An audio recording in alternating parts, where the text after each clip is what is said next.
السلام علیکم ناظرین، آپ دیکھ رہے ہیں کراس فائر اور میں ہوں نوشاد علی خان۔ ناظرین، ایران پر حملہ کرنے والے امریکہ نے ایران سے ہرجانہ طلب کر لیا ہے۔ ان کا کہنا ہے کہ ایسا وہ اس لیے کر رہے ہیں کیونکہ ایران جو ہے وہ امریکہ سے ہرجانہ طلب کر رہا ہے، اس لیے جواباً انہوں نے بھی ہرجانہ جو ہے نا وہ طلب کر لیا ہے۔ تو معاملہ کچھ ایسا ہوتا نظر آ رہا ہے جیسے وہ ایک محاورہ ہے کہ الٹا چور کوتوال کو ڈانٹے، کوئی ایسا ہی معاملہ ہمیں ہوتا نظر آ رہا ہے۔ ایران میں جتنی تباہی ہوئی، ابتدائی تخمینہ 160-70 ارب ڈالر لگایا گیا جس کا وہ جرمانہ طلب کر رہا تھا، کمپنسیشن چاہتا تھا، اور بظاہر تو یہ بات بہت عرصے سے کی جا رہی ہے، یعنی جب شروع میں مذاکرات شروع ہوئے تھے تب بھی یہ بات سامنے آئی تھی اور کمپنسیشن پہ ڈسکشنز بھی ہوتی رہی، لیکن امریکی صدر یہ کہتے ہیں کہ انہوں نے پہلے کبھی یہ بات نہیں کی، اب اچانک پھر انہوں نے مذاکرات میں یہ جو کمپنسیشن والی بات ڈال دی ہے۔ اب معاملہ یہ ہے کہ یہ جو ایران تو چلو کوئی بنیاد بنتی ہے کہ اس کے ہاں تباہی اتنی ہوئی ہے، امریکہ کس بنیاد پر ہرجانہ طلب کر رہا ہے یہ ضرور زیر بحث آنا چاہیے۔ ویسے تو اگر آپ مجھ سے پوچھیں تو اصل میں تو اس ساری جنگ کا ہرجانہ وہ اربوں لوگ جو ارب ہا لوگ یہاں پر پوری دنیا کے ہیں وہ ایکچولی ہرجانہ ادا کر رہے ہیں، جو پیٹرول کی قیمتیں بڑھنے کی وجہ سے جن کے حالات وہ جو ہیں وہ اس حد تک خراب ہوئے ہیں کہ ان کی حالت دگرگوں ہے، اور اس کے ساتھ ساتھ پیٹرول نے جو پیٹرول کی قیمتیں ہیں ان کی زندگیاں اجیرن بنائی ہوئی ہیں۔ کئی ممالک ایسے ہیں جن کی معیشتیں جو ہیں وہ ڈیفالٹ کے دہانے پر جا کھڑی ہوئی ہیں، ان کی معیشتیں جو ہیں وہ ڈاواں ڈول ہیں۔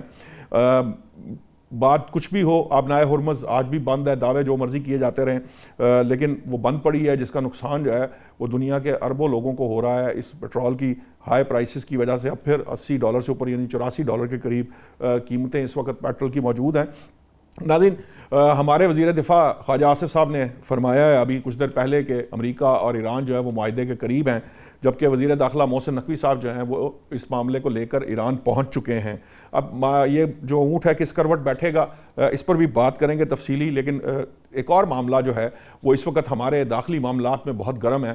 آپ کو پتہ ہے ناظرین کہ سہیل آفریدی صاحب نے ستمبر میں جو وہ ایک دھرنے کا اعلان کر دیا ہے، اور بہت سی افواہیں جو ہیں اس کا بازار گرم ہے اس وقت عمران خان صاحب کی صحت کو لے کر جو بانی ہیں تحریک انصاف کے، اور پلس یہ ہے کہ جو آپس کی جو پی ٹی آئی کی اندرونی لڑائیاں ہیں وہ بہت تیزی سے بڑھ رہی ہیں۔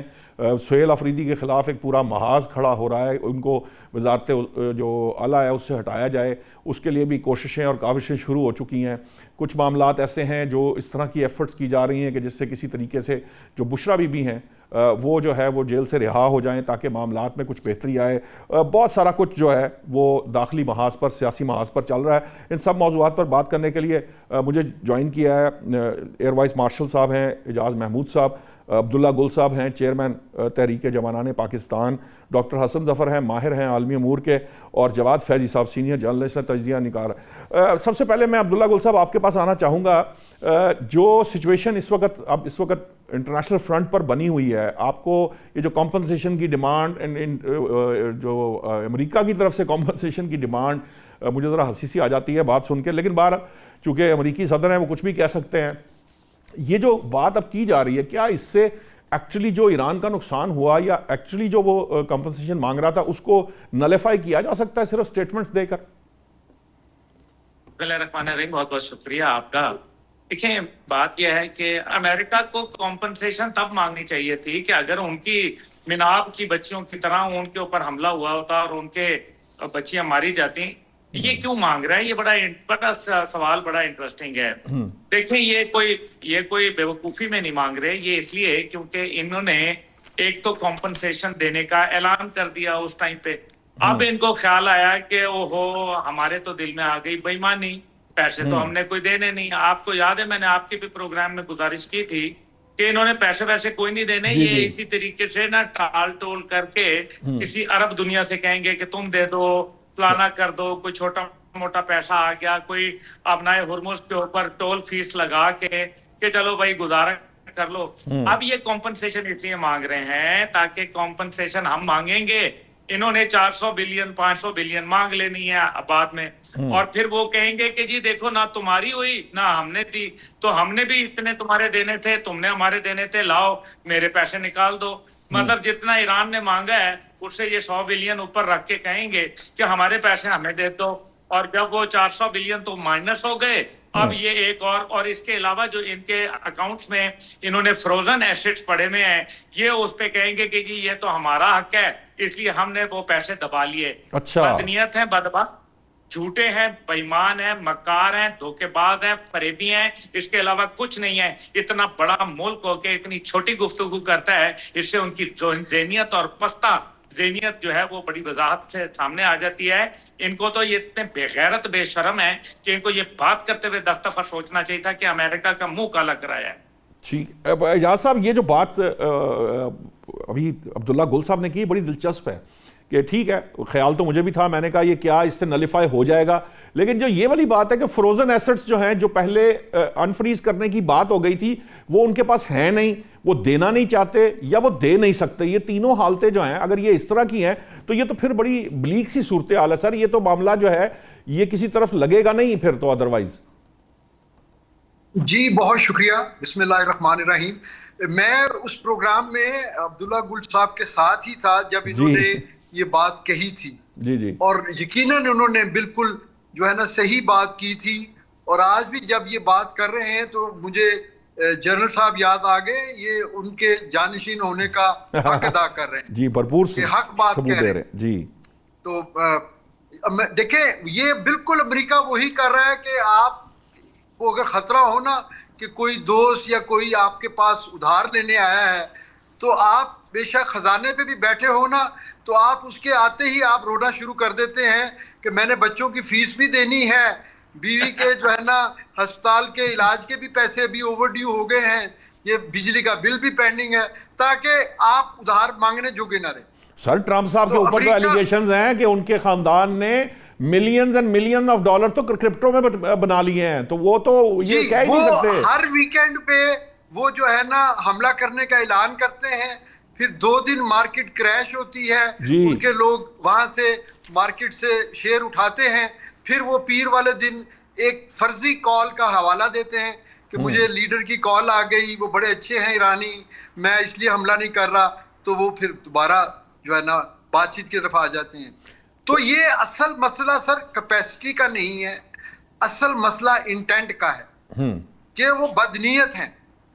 پہلے بھی پیسے اگر کبھی ان کو دینے پڑے تو وہ یہی کہیں گے کہ بالکل عبداللہ صاحب نے کچھ ہفتے پہلے یہ بات صحیح کہی تھی کہ وہ برادر اسلامی ملکوں سے ہی کہیں گے کہ بھائی یہ ان کو دو تاکہ یہ تمہارا لیے میں امن اور جو ہے نا سلامتی کا کوئی بندوبست کروں. تو اپنی جیب سے تو امریکہ کچھ نہیں دے گا. ٹھیک ہے، بدنیتی. اب مسئلہ یہ ہے، آپ کو لگتا ہے عبداللہ گل صاحب، دیکھیے چیزیں بہت ساری تبدیل ضرور ہو گئی ہیں اس جنگ کے بعد. ہم کل بھی اس موضوع پہ بات کر رہے تھے. مکہ معاہدہ کے بعد بہت سی ایسی چیزیں ہیں جو ابھی اب سرفیس نہیں ہوئیں، لیکن یہ ایک ایسی بنیاد ہے جس کے اوپر کھڑے ہو کر بہت سی چیزیں تبدیل بھی کی جا سکتی ہیں. اگرچہ نیو بورن بیبی ہے، اس کو بچانا ہوگا، سازشوں سے بھی بچانا، سب کچھ ٹھیک ہے اپنی جگہ، لیکن یہ ایک ایسی بنیاد ہے جو اس پورے خطے کی جو ہے نا وہ شکل تبدیل کر دے گی. اب اس سچویشن کے اندر کیا عرب ممالک جو ہیں وہ امریکہ کے کہنے پہ ایران کو کمپنسیشن دیں گے؟ میرا ایک سائیڈ یہ ہے. دوسرا یہ ہے کہ پھر آخر سلوشن شاید کوئی پیسہ نہ دے تو وہ یہی ہے کہ 6 سے 7% کی بات کر رہا ہے ایران، جو ابنائے ہرمز پہ جو ٹول لگے گا، اگر وہ ٹول لگا دیتے ہیں تو پھر الٹیمیٹلی وہ پھر پوری دنیا کے لوگوں کو دینا پڑے گا. جس طرح ہائی پرائسز کے ساتھ ہم پہلے ہی یہ سارا ہرجانہ پے کر رہے ہیں کہ امریکہ کا دل چاہا، اسرائیل نے اس کو ایک انفارمیشن دی، مس کیلکولیشن ہوئی، ان کا دل چاہا، انہوں نے حملہ کیا، اور اس کے بعد ہم سب جو ہے وہ اپنی جیبیں خالی کر رہے ہیں ان کی اس چاہت، خواہش یا اس مس کیلکولیشن کی. اسی طرح سے جو ٹول لگے گا وہ بھی مجھے اور آپ کو ہی دینا پڑے گا ان دی اینڈ. تو عام آدمی کا کیا قصور ہے عبداللہ صاحب؟ نہیں، آپ دیکھیں، سب سے پہلے تو میں ایئر وائس مارشل صاحب کا بہت شکر گزار ہوں. انہوں نے میرے بہت عزت افزائی کی، میں ان سے شکر گزار ہوں. اور دیکھیے بات تو وہ صحیح ہے کہ وہ ان کی نیت خراب ہو گئی ہے. ابھی وہ سیدھا یہی ہے کہ وہ ابھی جیسے وہ دکان کے اوپر اگرائی کرنے لوگ جاتے ہیں نا، وہ پہلے ہی ماموں مار دیتا ہے. وہ کہہ دیتا ہے میں تو ابھی جا رہا ہوں بھائی دکان بند کر کے. وہ مہینے کے بعد آیا ہوتا ہے اگرائی کرنے کے لیے، وہ کہتا ہے کہ جی میں تو ماموں فوت ہو گیا، میں تو جا رہا ہوں. تو یہ وہ تھوڑی دیر بعد ماموں آ جاتا ہے کہ جی وہ بچہ کی طرح، تو وہ کہتے ہیں جی وہ آپ کے فوتگی کے اوپر گیا ہوا ہے. تو یہ کچھ سچویشن ان کی ایسے ہی ہے، لیکن اس کے اندر آپ غور کریں یہ ایک مزاج ہوتا ہے. یہ جو مسلمان ہیں اور ہم جو ایشیائی ممالک کے لوگ ہوتے ہیں، ہم غیرت مند لوگ ہوتے ہیں، تبھی ہم لڑ بھڑ جاتے ہیں اپنی انا کے لیے، اپنی عزت کے لیے، اپنی آبرو کے لیے، اپنے جو قوم کے لیے. آپ دیکھیں نا، یہ پاکستان آپ کا کیا خیال ہے ٹیکنالوجی کی وجہ سے جیتا تھا جنگ؟ پاکستان جنگ جیتا تھا جذبے کی وجہ سے الحمدللہ. اور یہ جنگ جو ہے یہ ہمیشہ ہم جذبے سے جیتے رہتے ہیں. ورنہ اے وی ایم صاحب بیٹھے میں جانتے ہیں اس بات کو کہ کہاں پاکستان کی ایئر فورس اور کہاں انڈیا کی ایئر فورس. پاکستان کا جو فائٹر پائلٹ ہے نا، یا ایئر فورس آفیسر ہے یا فوجی جوان ہے یا نیوی کا بندہ ہے، وہ تو کہتا ہے کہ میں شہادت کی تلاش میں نکلا ہوں اور میں تو ہمیشہ جی وہ فرانس والوں نے بھی یہ کہا تھا کہ بیسیکلی پائلٹ میٹر کرتا ہے، پلین تو جو میٹر کرتا ہے پائلٹ میٹر کرتا ہے. جو رفیل اگر آپ نالائکوں کے ہاتھ میں دیں گے تو یہی حال ہوگا. میں گزارش کر رہا ہوں کہ یہ تو شہادت کی تلاش میں نکلتے ہیں، یہ تو کہتے ہیں ہم نے ساری زندگی کے لیے جو ہے اب تو تا قیامت ہم زندہ رہیں گے. یہ ایک جذبہ ہے اور پھر ظاہر ہے اس جذبے کے پیچھے بہترین صلاحیتیں اور بہترین محنت جو ہے وہ کار فرما ہوتی ہے. لیکن اس سب کے بعد آپ اگر ذرا پیچھے غور کریں، برطانیہ نے کیا کیا؟ تمام دنیا کا جو دولت تھی وہ لوٹ کھسوٹ کے برطانیہ لے گئے. وہ حد یہ ہے کہ ہاتھی دانت لے گئے. آج وہ انسانیت کے اور جانوروں کے حقوق کے علم بردار بنے ہوئے ہیں. یہ وہی لوگ ہیں نا جو 1938 تک غالباً یہ انہوں نے افریقنوں کو رکھا ہوا تھا وہاں بیلجیم کے زو کے اندر، چڑیا گھر کے اندر، کہ یہ بھی ایک جانور ہے. یہ انسانیت کے علم بردار ہیں. یہ وہی برطانیہ ہے جس نے اوپیم وارز جو تھیں وہ کی تھی کہ تم چائنا ہم سے اوپیم خریدو نہیں تو ہم تمہارے ساتھ جنگ کریں گے. یہ وہی امریکن ہے جو جا کے لاکر بی کیس کے اندر وہاں لیبیا کے ساتھ پیسے لے لیتے ہیں کہ جی تم نے ہمارا جہاز مارا تھا، اس وجہ سے جو ہے وہ پیسے کمپنسیشن کلوز لے کے بلین آف ڈالر ان سے کشید کر لیے تھے. پھر یہ وہی امریکن ہے جو آپ دیکھیں ان کے ہاں کوئی قاعدہ قانون نہیں ہے. یہ جو یونائٹڈ نیشن بنائی گئی تھی اس کا مقصد کیا تھا؟ تاکہ امریکہ کے کالے دھندوں کے اوپر اس کو قانونی پردہ ڈالا جا سکے. گوانٹانامو بے، فلانا، ہر جگہ جنیوا کنونشن آن وارفیئر، اس میں یہ کہتے ہیں ہم تو فال ہی نہیں کرتے. تو یہ سارے ہم غریب قوموں کے لیے بنائے ہوئے سارے اصول اور قانون. اب جو اس کے اندر ایک اور بات ہے وہ بھی بڑی اہم ہے، وہ یہ ہے کہ آپ دیکھیں ذرا امریکہ کو، دنیا کے 34% natural resources are being consumed by 4% of the entire world population. جمہوریت کا جنازہ تو یہی دھوم دھام سے نکل آتا ہے کہ دنیا کے 34% ذخائر وہ کھا رہے ہیں اور جمہوریت کا نعرہ مارتے ہیں. کون سی جمہوریت؟ وائٹ مین سپریمیسی انہوں نے رکھی ہوئی ہے. ان کو شرم نہیں ہے کہ صدر میڈیورو کو اٹھا کے لے گئے، انہوں نے وہاں جا کے اس کو اغوا کر لیا، اس کی بیوی کو اغوا کر لیا. غضب خدا کا کہ آپ کو کون سا قاعدہ قانون اجازت دیتا ہے کہ آپ لوگوں کے گھروں میں جا کے ان کے صدور کو اٹھا کے لے جائیں. اور یہی وجہ ہے کہ عرب دنیا کو پتا ہے کہ چلو یار امریکہ سے یہاں جان چھوٹے گی، کم از کم معیشت ہماری بہتر ہوگی. انہوں نے تو بیڑا غرق کر کے رکھ دیا. 27 میں سے 17 ایئر بیس ان کے فارغ ہو گئے، ٹیکنالوجی ان کی فارغ ہو گئی. لیکن وہ عرب دنیا نے کیونکہ اپنے اوپر اپنی ملت پر قیاس اقوام مغرب سے کیا تھا، حالانکہ وہ ترکیب میں تو قوم رسول ہاشمی تھے، انہوں نے جب وہ غلط کام کیا تو اب بھگتے. اب یہ 7% ہو یا 12% ہو، دینا تو یہ ہمیں پڑے گا. اور کیا ہوگا؟ نتیجہ یہ ہے کہ پوری دنیا بھگتے گی. امریکہ کی غلطیوں کی سزا جو ہے وہ اجتماعی طور پر ہمیں بھگتنی پڑے گی. آپ بتائیں جتنی جلدی گلوبل ورلڈ آرڈر کو آپ تبدیل کر دیں اتنا ہی اچھا ہے، ورنہ امریکہ آپ کو جونک کی طرح نچوڑتا چلا جائے گا اور کہے گا more and more and more do more کی یہی تو رٹ لگاتے تھے نا. اور پھر اس کے بعد آپ یہ دیکھیں کہ انہوں نے ابھی کیا کرنا ہے. انہوں نے یہی کہنا ہے کہ جناب وہ پیسے تو چھوڑو، وہ تو فروزن اکاؤنٹ تو گئے، ختم ہو گئے، وہ تو ابھی تم ہمیں اور دو. تو یہ جب اور مانگیں گے تو وہ جیسے ہوتا نا جب ہم والدہ سے بچپن میں پیسے مانگتے تھے تو وہ جب لینے اگر 50 روپے ہوتے تھے تو ڈیمانڈ 1000 روپے کی ہوتی تھی تو 50 روپے ملتے تھے. تو یہاں یہ ان کا بھی یہی عالم ہے. ٹھیک ہے. جواد فیضی صاحب نے بھی جوائن کیا. میں اے وی ایم صاحب آپ کے پاس آتا ہوں. میں ذرا جواد فیضی صاحب کو شامل گفتگو کر لوں. فیضی صاحب یہ معاملہ تو بڑا بگڑتا ہوا اور عجیب سا نظر آ رہا ہے. سپر پاور امریکہ کا جو صدر ہیں وہ ہرجانہ جو ہے نا وہ ڈیمانڈ کر رہے ہیں ایران سے، اور جو سچویشن ہے وہ سامنے نظر آ رہی ہے کہ وہ نہ فروزن ایسٹ جو ہیں وہ دینے کے موڈ میں ہیں، نہ ہی وہ کمپنسیشن جو ایران نے مانگی تھی، جو تباہی اس کے اندر ہوئی تھی، وہ نہ وہ دینے کے موڈ میں ہیں۔ عرب ممالک بیچارے جو ہیں ان کے اوپر اگر بوجھ ڈالا جائے گا وہ کتنا دے سکتے ہیں، اور جو سچویشن خطے میں اب ڈیولپ ہو رہی ہے، اگرچہ خواجہ صاحب آج ابھی یہ کہہ کے ہٹے ہیں کہ یہ ڈیل ہونے جا رہی ہے، لیکن اس قسم کی گفتگو کے بعد ڈیل کہاں، کس طرح، کیا ڈیل ہوگی فیضی صاحب؟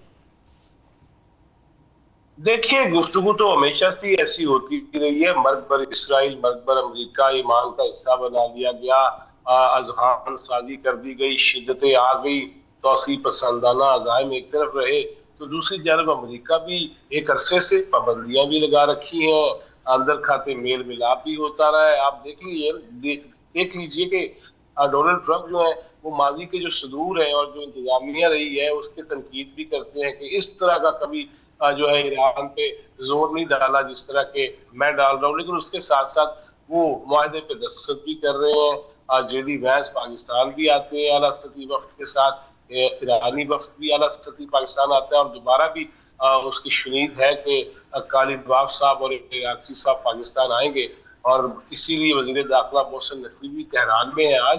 اور اس ساری جب چیزیں دیکھتے ہیں تو کچھ نہ کچھ تو ہو رہا ہے۔ ہاں دیکھیے گیدڑ بکیاں اپنی جگہ پہ، جذباتی نعرے اپنی جگہ پہ، ڈرانا دھمکانا اپنی جگہ پہ، اسرائیل کے ہاتھوں استعمال ہونا، وہ پتہ نہیں وہ کون سی ایکسٹرین فائلز آ گئی ہیں جس کی وجہ سے عجیب ہی سیاپا پڑا ہوا ہے۔ اور حد دیکھ لیں، اب لیول بھی یہاں کا حساب چیک کر لیں کہ اگر امریکہ کا صدر جو ہے وہ ایسے معاملات میں پھنس کے اور وہ کچھ کرتا چلا جائے گا جو انسانیت کے لیے بھی دبا ہوگا اور شرمندگی کا باعث ہوگا، تو یہ ساری چیزیں دنیا میں چل رہی ہیں۔ اب مکاریاں کہاں نہیں ہیں، ہندوستان کے اندر نہیں ہیں، اور تشدد کیا ہو نہیں گیا۔ آج میں راول پنڈی میں سیکورٹی اہلکار پہ فائرنگ کا واقعہ، جوابی فائرنگ سے ہلاکت دیکھ رہا ہوں، تو یہ سلسلے جو ہے نا یہ اس قسم کی ذہن سازی ہو چکی ہوئی ہے، اور میں سمجھتا ہوں کہ جو بین الاقوامی قیادت ہوتی ہے بہرحال ان پہ اثر زیادہ ہوتا ہے۔ لیکن وہ مجھے اچھی طرح یاد ہے کہ وائس مارشل صاحب آپ کی نظر کرتا ہوں، میں وہ نیاگرا گیا تھا تو وہاں ایک شرٹ میں نے خریدی تو اس پہ لکھا ہوا تھا don't act stupid, we have world leaders for that.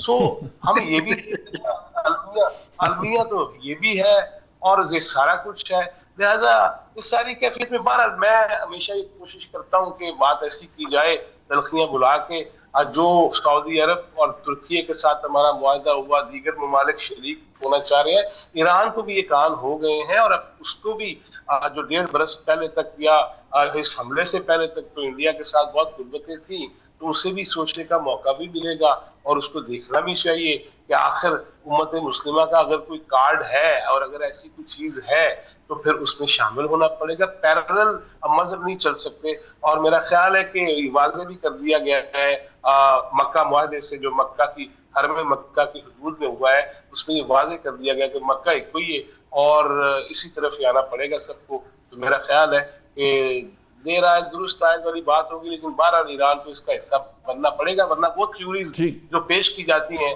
کہ اسرائیل اور امریکہ کے ساتھ مل کے کہیں کچھ ہو رہا ہے۔ ٹھیک ہے ڈاکٹر حسن صاحب، یہ عبداللہ گل صاحب کا کہنا یہ ہے کہ جی یہ جو کمپنسیشن یو ایس پریزیڈنٹ نے ڈیمانڈ کی ہے، بیسک اس کا پرپز یہ ہے کہ ایک تو ایران کو کچھ نہ دیا جائے ایز کمپنسیشن، دینا بھی پڑے تو کسی عرب ممالک کے کھاتے میں ڈال دیا جائے، اور جو فروزن ایسٹس تھے وہ بھی ڈی فریز نہ کیے جائیں، یعنی جو کچھ کیا دھرا ہے اب وہ وہاں کا وہیں رہے گا، امریکہ تو کچھ نہیں دے گا۔ اے وی ایم صاحب بھی یہی سمجھتے ہیں کہ امریکہ کچھ نہیں دے گا، تو یہ معاملہ پھر ڈیل کی طرف کیسے، کیونکہ خواجہ حسن صاحب کہہ رہے ہیں کہ وہ ڈیل ہونے والی ہے، ڈیل قریب ہیں، تو یہ ڈیل ہوگی کن ٹرمز کے اوپر اور کیا ڈیل ہوتی نظر آئے گی آپ کو؟ نوشاد صاحب بہت بہت شکریہ انوائٹ کرنے کے لیے، سب کو سلام معززین جو یہاں موجود ہیں۔ جی دیکھیے میں نے آپ سے پچھلی جو جتنی بھی گفتگو ہوئی ہے ہماری، اس میں میں نے عرض کیا تھا کہ جب تک فیکٹرز چینج نہیں ہوں گے ہم اپنا انالیسس نہیں چینج کریں گے، تو پچھلی گفتگو اور اب میں یہ فیکٹر ایڈ ہو گیا مکہ ایگریمنٹ کا، جی رائٹ۔ اور اس میں دیکھیے کہ ایران سے کے ساتھ جو انہوں نے یہ ٹروتھ سوشل پہ پرسوں لکھا تھا، مضحکہ خیز وہ ساری بات ہے جو اس میں ایران سے انہوں نے ڈیمانڈز کی ہیں کہ اس وجہ سے اگر چلے انہیں مان بھی لیا جائے کہ اس وجہ سے ایران جو ہے کمپنسیشنز دے، تو پھر آپ کی تو ایک تاریخ ہے پچھلے 50 سال کی دنیا میں جنگیں کرنے کی، تباہی لگانے کی، تو آپ کس کو کمپنسیشن دیتے پھریں گے؟ آپ ویتنام سے شروع کریں گے، آپ لیبیا جائیں گے, آپ عراق کو کمپنسیٹ کریں گے, افغانستان کو کریں گے, پاکستان کو. مطلب یہ ہے کہ ایک لمبی لسٹ ہے جن ملکوں میں امریکہ نے تباہی لگائی ہے.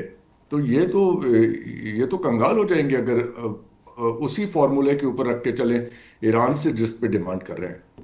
سو یہ تو بالکل ایک مذاکرہ خیز بات ہے. لیکن جو صورتحال مکہ ایگریمنٹ کے اوپر کریں تھوڑی سی بات اجازت ہو تو جی پلیز. اس حوالے سے اس میں یہ جو ابھی صورتحال کریٹ ہوئی ہے کچھ حتمی طور پہ اس میں ہمارے سامنے نہیں ہے. سوالات ہیں, بہت سارے سوالات سب اٹھا رہے ہیں, لیکن کسی کے پاس ابھی حتمی جواب نہیں ہے. شاید کرنے والوں کے پاس بھی ان سوالوں کا جواب نہ ہو کہ اب یہ کر تو لیا ہے لیکن آگے چل کے ہوگا کیا اس کے ساتھ. یعنی مانا تو یہ جا رہا ہے کہ یہ امریکہ کی اوکے کے بعد یہ ایگریمنٹ ہوا ہے. ظاہر ہے اگر وہ وہاں سے نکلنا چاہتے ہیں گلف سے تو انہوں نے جو ان کے ٹرسٹڈ پارٹنرز ہیں ان کو کہا کہ آپ یہ پوسٹ سنبھال لیں. لیکن اس سے ایران بھی خوش ہے کیونکہ ایران کی بھی ڈیمانڈ تھی کہ امریکہ یہاں سے چلا جائے. تو اگر امریکہ کی جگہ پاکستان, ترکی اور ملکوں کے نام ہیں, آذربائیجان کا نام بھی آ گیا ہے, ایجپٹ کا, تو اگر یہ فورسز آ جاتی ہیں تو ایران کو قابل قبول ہوگا. چائنیز پرسپیکٹو سے دیکھیں تو اب اس میں اینالسٹ یہ کہہ رہے ہیں کہ چائنا چاہے گا کہ پاکستان کے ذریعے وہ اپنا وہاں پہ ہتھیار بیچے اور سامان بیچے. گلف میں اگر امریکہ نکل جاتا ہے تو امریکہ کی وجہ سے جو رکاوٹیں تھیں وہاں پہ وہ دور ہو جائیں گی. So everybody has their own axe to grind. جیسے وہ میرا خیال ہے ایئن ٹیلبرٹ نے لکھا تھا پاکستان کے بارے میں کہ Pakistan meant different things to different people. سو یہ مکہ ایگریمنٹ بھی اس کا مطلب ہر آدمی کے لیے ایک مختلف ہے. سعودی عرب کے لیے کچھ اور ہے, پاکستان کے لیے کچھ اور ہے, ٹرکی کے لیے کچھ اور ہے. اور یہی چیز اس کو منفرد بناتی ہے کیونکہ نیٹو کا پرپس ایک تھا. یہاں پہ جتنے پلیئرز ہیں, جتنے پارٹیسپینٹس ہیں, ان سب کے اپنے اپنے مقاصد ہیں. اور پوائنٹ آف کنورجنس کہاں پہ ہے, جہاں پہ آ کے سب ملتے ہیں. لیکن ڈاکٹر صاحب نیٹو جو تھا, نیٹو بھی جب بنا تھا تو نیٹو اس وقت بھی یورپ کے اندر بھی بہت سے ایسے ایشوز تھے. آپ بہت ساری ایگزامپلز لے سکتے ہیں اس وقت بھی کہ ان کے اپنے اپنے انٹرسٹ تھے. بٹ ایک کمبائن ایفرٹ کا مطلب یہ تھا, ایک کمبائن جو دفاعی صلاحیت بنانے کا مطلب یہ تھا کہ الٹیمیٹلی اس نے ایکٹ کیا جب اس کو ضرورت پڑی. اگر ہم وہ دفاعی جو کمبائن ایک مشترکہ بنا لیتے ہیں, دفاعی جسے کہہ لیں طاقت بنا لیتے ہیں, تو پھر الٹیمیٹلی یہ اپنے اپنے انٹرسٹ اپنی جگہ ہوتے ہیں. لیکن جب آپ آپریٹ کرتے ہیں اکٹھے تو آپ آپریٹ کر کے اس پوزیشن میں, اور ہم تو ابھی ڈیٹرنس کی بات کر رہے ہیں نا, ابھی ہم اوفینسو والی تو بات ہی نہیں کر رہے, ابھی تو ہم ڈیفینسو پرسیپشن کی بات کر رہے ہیں. ایئر وائس مارشل صاحب اس کو سیکنڈ کریں گے کیونکہ یہ فوجی ٹرم ہے. تھریٹ پرسیپشن, ہر ملک کی تھریٹ پرسیپشن ڈفرینٹ ہے. یورپ کے سارے ملکوں کی تھریٹ پرسیپشن ایک تھی, سوویت یونین. یہاں پہ تو ہر آدمی کا دشمن مختلف ہے. سو جب آپ کے دشمن مختلف ہیں تو پھر آپ اکٹھے ہو کے لڑیں گے کس کے خلاف؟ ساری دنیا سے لڑ پڑیں گے اس طرح. تو آپ یعنی کہ پاکستان یورپ میں لڑ رہا ہوگا, سعودی عرب انڈیا سے لڑ رہا ہوگا, ہم یمن سے لڑ رہے ہوں گے. یعنی یہاں تو ایک ایسا سامان اکٹھا ہو جائے گا کہ آپ مت پوچھیں. اور اس میں 4 ملک اور شامل, یعنی اگر آذربائیجان بھی آ جاتا ہے تو پھر ہم آرمینیا سے بھی لڑ رہے ہوں گے. ایجپٹ آ جاتا ہے تو ہم سوڈان سے اور دوسرے افریقی ملکوں میں بھی ہماری پھر وہاں, مطلب یہ امیجن دیٹ. تو یہ میرے خیال ہے آفٹر تھاٹ ہے. ایک اپولوجسٹ اپروچ لینی پڑی ہے اس کو اناؤنس کرنے کے بعد کہ نہیں, دس از ناٹ اوفینسو, یہ ڈیفینسو ہے. کیونکہ یہ تو پتہ چلے کہ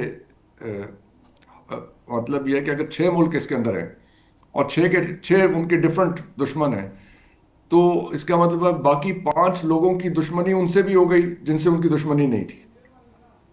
تو یہ کیسے آپریٹ کرے؟ میں چاہوں گا یہاں وی ایم صاحب, میں آپ چاہوں گا کہ انہوں نے ریفر آپ کو کیا تھا کہ یہ ملٹری ٹرم کے پرسپیکٹیو ہے, لیکن میرا یہ خیال ہے, ایک تو پہلی بات یہ ہے کہ ابھی آئی ڈونٹ نو کہ مصر اور آذربائیجان کا نام ضرور آ رہا ہے, لیکن ابھی تو یہ 3 ممالک کی بات ہے. ایک بات. دوسری بات یہ ہے کہ یہ جو بات ڈاکٹر صاحب نے کی ہے یہ بڑی امپورٹنٹ ہے کہ اگر دیکھیے کہ ایک شخص کی کسی ایک ملک کی مخالفت ہے تو وہ 5 جو اس کے اندر شامل ہیں دیگر یا 2 دیگر جو اس وقت شامل ہیں ان کی بھی مخالفت وہاں بن جائے گی کیونکہ وہ اکٹھے آپریٹ کر رہے ہیں. بٹ اگینسٹ دیٹ میرا پوائنٹ آف ویو یہ ہے کہ جب آپ کوئی ڈیٹرنس کریٹ کرتے ہیں, آپ اپنے آپ کو کمبائن اس کے اندر رکھتے ہیں, کیونکہ اوفینسو والی بات تو بعد میں آئے گی, ابھی تو بالکل نیو بورن بیبی کی طرح ہے, یہ اسے بچا کر چلنا ہے, اور اگر ابھی یہ اپولوجسٹ اپروچ ہوگی تو یہ تو بڑا پرابلمٹک ہوتا چلا جائے گا. یہ تو پھر اس طرح کا جس طرح کی کوئی سوچ اس کے پیچھے ہے وہ آپریٹیبل نہیں رہے گی. جی میں ڈاکٹر صاحب کی بات سے بالکل اتفاق کرتا ہوں. دیکھیے جب ہم نیٹو کی بات کرتے ہیں تو ہم وارسا پیکٹ کو کیوں بھول جاتے ہیں؟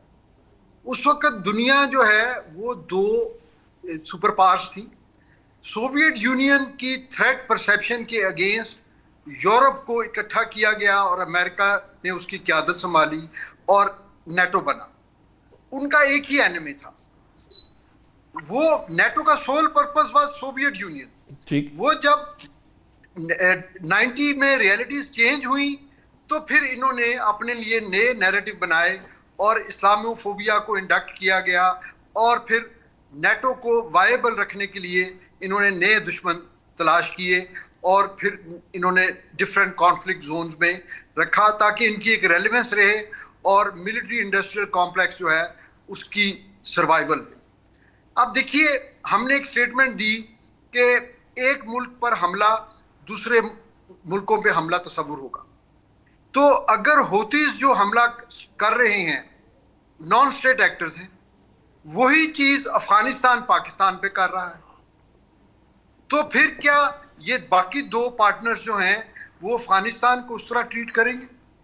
ہمارے پاس انڈیا کے خلاف ثبوت ہیں, کیا وہ انڈیا کے خلاف اس طرح بات کریں گے؟ یقیناً نہیں کریں گے. اور پھر دیکھیں تینوں ملک ڈفرینٹ چیزیں ٹیبل کر رہے ہیں اس معاہدے کے لیے.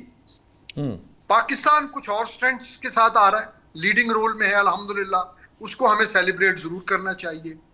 دوسرے نمبر پہ ترکیہ ہے, وہ اپنی بڑی فوج, اپنے بڑے قد کاٹ اور بڑی مینوفیکچرنگ جو ہے سیکٹر کے ساتھ وہ آ رہا ہے. سعودی عرب کے پاس تو ایسی کوئی چیز نہیں, وہ صرف اپنی ملٹری اسٹرینتھ کے ساتھ آ رہے ہیں, سوری فائنینشیل اسٹرینتھ کے ساتھ آ رہے ہیں, یا وہ انرجی کے ذریعے کچھ کمپنسیشن دے رہے ہیں.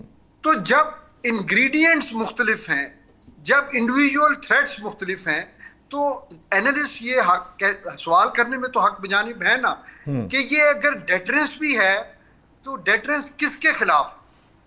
آپ کو نہیں لگتا کہ اسرائیل جو ایکسپینشن چاہتا تھا اس ایک معاہدے کی وجہ سے وہ ایکسپینشن رکتی ہے, اور ایکچولی تو اسلامی ممالک کا ایکچوئل جو سم ہاؤ ایک ڈیٹرنس کریٹ کرنی ہے وہ اسرائیل کے خلاف ہی کرنی ہے, اور وہی ایک مطمع نظر ہے ادروائز عرب ممالک کا بھی.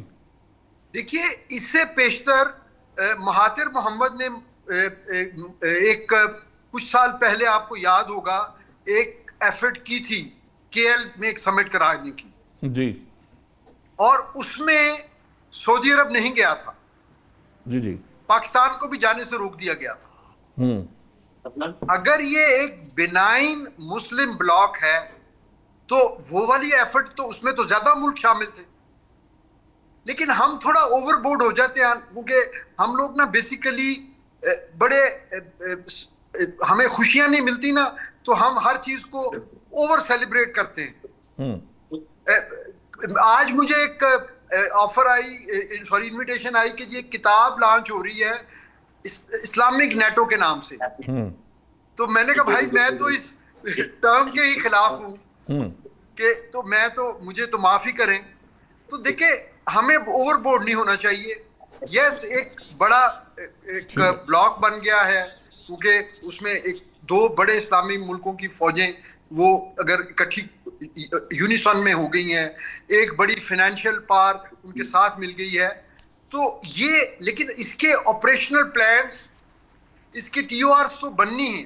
جی جی, اس کا ایک اسٹرکچر بنے گا کہ ہم جب یہ کہتے ہیں کہ ایک ملک پہ حملہ دوسرے 2 ملکوں پہ حملہ تصور ہوگا تو اس کی آپریشنل کانوٹیشن کیا ہے. جیسے میں نے آپ کو اگزامپل دی کہ ہمارے اوپر تو روز حملہ ہو رہا ہے نا افغانستان کی سرزمین سے, ٹھیک ہے, تو کیا یہ دوسرے دونوں ملک اپنا کوئی ریسورس استعمال کریں گے؟ میں اس چیز کو بھی ڈسکس نہیں کر رہا کہ ہمیں ضرورت ہے یا نہیں ہے، یا یہ کیا ویلیو ایڈیشن ہوگی اگر سعودی عرب کا ایک اسکواڈن ریسیپروکل بیسس پہ ہمارے لیے ڈپلائے ہو جاتا ہے. میں ایک ہائپوتھیٹیکل بات کر رہا ہوں، تو ہمیں اس کی ضرورت ہے بھی یا نہیں ہے. تو یہ اصل میں شاید یہ جو کنسٹرکٹ ہے یہ ایک فریم ورک دے گا جس کی سائڈ لائنز پہ ہم بہت سارے ٹرائی لیٹرل جو ہے ریلیشن شپ بلڈ کر سکیں گے، جس میں ڈیفینس انڈسٹری کی جو ہے پروڈکشن شیئرنگ ہے، ٹیکنالوجی شیئرنگ ہے، جس میں اسکل سیٹ کی شیئرنگ ہے. وہ ساری پازیٹیو چیزیں ہیں کیونکہ وہ مسلمانوں کا بھی بھلا ہے اور سب سے بڑھ کے پاکستان کو لیڈنگ رول مل رہا ہے. تو یہ جس تناظر میں پاکستان لیڈ میں آیا ہے وہ ہمیں کبھی نہیں بھولنا چاہیے کہ یہ پاکستان کی ملٹری سکسیس ہے پچھلے سال مئی میں. ٹھیک ہے، آپ کا پوائنٹ آ گیا. مجھے بریک کا کہا جا رہا ہے. عبداللہ گل صاحب، میں جب بریک سے واپس آؤں گا تو میں چاہوں گا کہ کچھ آپ بھی اس سارے معاملے میں، کیونکہ بہرحال یہ بہت انیشیل سٹیجز کے اوپر ہم بات کر رہے ہیں، کچھ چیزوں کو ہم بہت جسے کہتے ہیں تھورلی اس کے بارے میں سوچ رہے ہیں. اس کا سیکریٹریٹ بھی بننا ہے، وہاں ایک کمیٹی بھی بننی ہے، یہ کچھ چیزیں آ گئی ہیں، کچھ چیزیں فردر آئیں گی. کتنا بینیفیشل ہو سکتا ہے اور کتنا اس کا آؤٹ پٹ جو ہے، اور خاص طور پر جب میں نے ایک ریفرنس دیا اسرائیل کا، تو بہرحال ہمارا ایک جو کمبائن دشمن تو بہرحال وہ ہے، یہ مسلم ہو نہ ہو، اس کے اندر نان مسلم کنٹریز بھی ہوں یا نہ ہوں، یہ ایک علیحدہ ڈیبیٹ ہے. ابھی فی الحال یہ 3 ملکی معاہدہ ہی ہے، جب نئے ممالک آئیں گے تو اس پہ بات کریں گے. لیکن یہ عبداللہ گل صاحب جب واپس آئیں گے تو آپ سے اسی پہ بات کرتے ہیں. ابھی لیتے ہیں ایک بریک.